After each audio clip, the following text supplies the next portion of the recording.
नहीं गोल्डी, मुमताज इस रोल के लिए सही नहीं रहेगी। ये वो शब्द थे जो सदाबहार अभिनेता देव आनंद ने अपने छोटे भाई और मशहूर डायरेक्टर विजय आनंद से कहे थे। लेकिन विजय आनंद अड़ गए थे कि उनकी अगली बड़ी फिल्म तेरे मेरे सपने की हीरोइन मुमताज ही बनेगी। आज इस बात को पूरे 55 साल बीत चुके हैं। 14 मई 1971 को रिलीज हुई नवकेतन पिक्चर्स की इस फिल्म के पीछे एक ऐसी कहानी छिपी है जिसने दो सगे भाइयों के रिश्तों में कुछ समय के लिए कड़वाहट ला दी थी। आज के इस वीडियो में हम जानेंगे अनीता पाथे की किताब एक था गोल्डी से निकले वो अनसुने किस्से जो शायद ही कोई जानता हो। दरअसल उस दौर में मुमताज को स्टंट फिल्मों या दारा सिंह की फिल्मों की हीरोइन माना जाता था, इसलिए देव साहब उन्हें अपनी फिल्म में कास्ट नहीं करना चाहते थे। लेकिन विजय आनंद उर्फ गोल्डी की सोच अलग थी। किस्सा शुरू होता है फिल्म गाइड की सिल्वर जुबली पार्टी से। उस पार्टी में हर कोई देव आनंद की तारीफ कर रहा था और डायरेक्टर गोल्डी को कोई पहचानता भी नहीं था। तभी भीड़ में से एक लड़की गोल्डी के पास आई और बोली, गाइड आपने ही बनाई है ना? वो लड़की कोई और नहीं, मुमताज थी। मुमताज ने न सिर्फ गोल्डी से बात की बल्कि खुद अपने हाथों से उनके लिए खाने की प्लेट भी सजा कर लाई। उस छोटी सी मुलाकात में गोल्डी को समझ आ गया था कि मुमताज सिर्फ ग्लैमरस डॉल नहीं बल्कि एक बेहद प्रतिभाशाली एक्ट्रेस है। फिल्म जॉनी मेरा नाम के बाद गोल्डी एक ऐसी फिल्म बनाना चाहते थे जो पूरी तरह उनकी अपनी हो। मेडिकल फील्ड के भ्रष्टाचार पर आधारित इस फिल्म में देव आनंद मुख्य भूमिका डॉक्टर आनंद कुमार में थे। लेकिन एक्टिंग के शौकीन गोल्डी ने खुद के लिए भी एक किरदार लिखा, डॉक्टर जगन्नाथ कोठारी। गोल्डी ने स्क्रिप्ट लिखते समय इस बात का पूरा ध्यान रखा था कि उनका रोल देव साहब से बड़ा ना दिखे। यहाँ तक कि सीन फिल्माते वक्त कैमरे का रुख देव साहब के चेहरे की तरफ और गोल्डी के पीठ की तरफ रखा जाता था। लेकिन जब फिल्म एडिटिंग टेबल पर आई तो खेल बदल गया। कहानी ही कुछ ऐसी थी कि गोल्डी का सुधरता हुआ किरदार दर्शकों को ज़्यादा भाने लगा।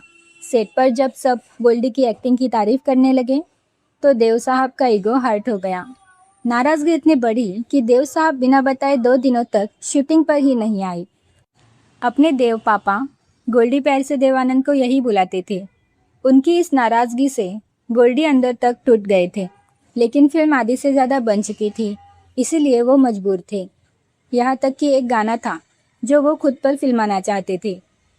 उन्होंने देव साहब के गुस्से की वजह से अभिनेता आगा पर फिल्मा दिया।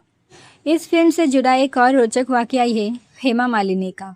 गोल्डी ने फिल्म में एक स्टार एक्ट्रेस का गेस्ट रोल लिखा था जो वैजंती माला के कुछ अनप्रोफेशनल बर्ताव से प्रेरित था।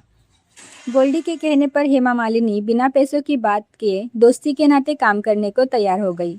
लेकिन जैसे ही ये बात मुमताज को पता चली वो गोल्डी से नाराज़ हो गई कि जब वो खुद फिल्म की मेन हीरोइन है तो हेमा को क्यों लिया गया।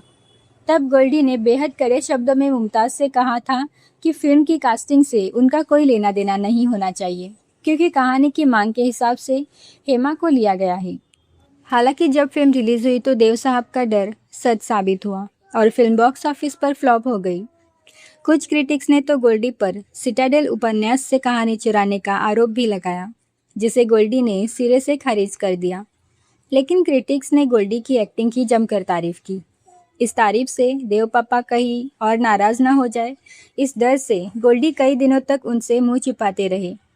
विजय आनंद ने जिंदगी भर दूसरों की खुशियों का ख्याल रखा, लेकिन उनकी भावनाओं को किसी ने नहीं समझा।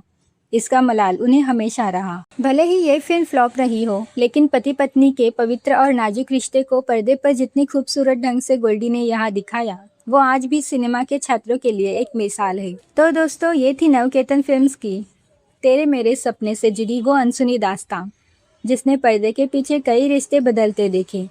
क्या आपने ये फिल्म देखी है? और आपको देव आनंद और विजय आनंद में से किसका काम ज़्यादा पसंद है? हमें कमेंट करके ज़रूर बताइए। अगर वीडियो अच्छी लगी हो तो इसे लाइक, शेयर और हमारे चैनल को सब्सक्राइब करना ना भूलें। मिलते हैं अगले वीडियो में। धन्यवाद।